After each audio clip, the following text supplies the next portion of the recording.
Hi there, please introduce yourself.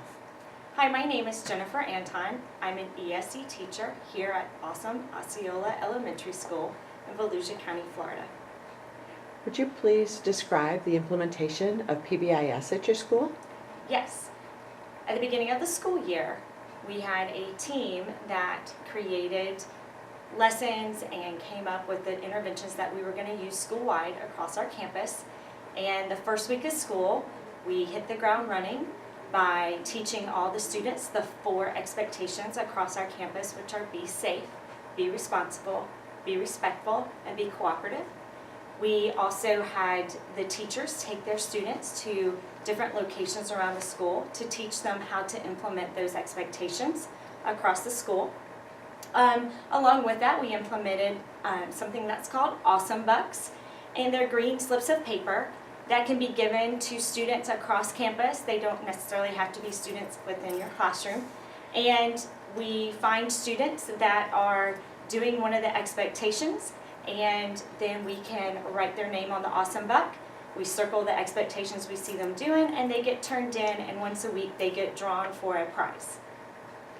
As a teacher, what are some of the resources or strategies or practices that encouraged implementation of PBIS? Okay, so we had a lot of support from our administration, first and foremost, and there was a team that was selected to go through 3 days of intensive training on how it should look and how it should sound and how it should feel being implemented at the school. And then the team members then took it back to the school, and during pre-planning, we actually spent time discussing it with the rest of the faculty and staff on campus. And we also had lesson plans that were designed for the teachers to go through each expectation within their classroom.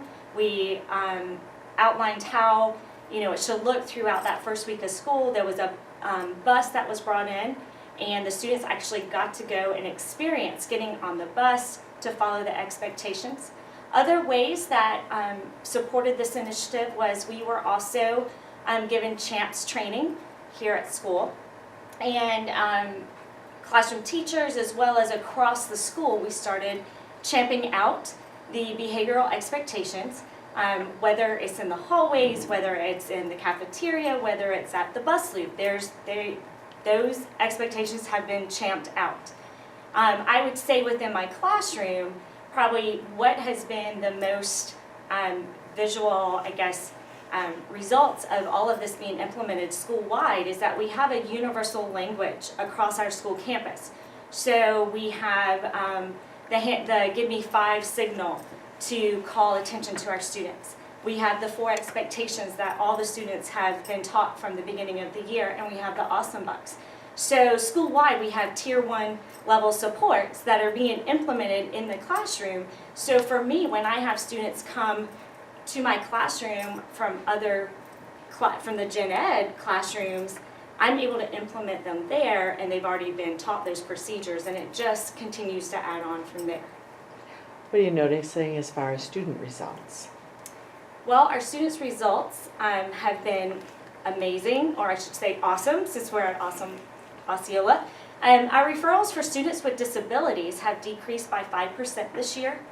Last school year, we had 22% of the referrals written were for students with disabilities. This school year, we have 17% that have been written for students with disabilities. So right there is a decrease in that. Wonderful. What will help this initiative sustain for the teachers? What will the teachers need to sustain this initiative? Well, I think that the teachers, when we have our quarterly data chats about the referral data and overall even the academic data and looking at how this has affected our school, it has produced more teacher buy-in. And with that being said, I think we just need to continue to analyze our data, continue to see areas where we can find improvement, and continue the PBIS procedures based off of the data that we're finding.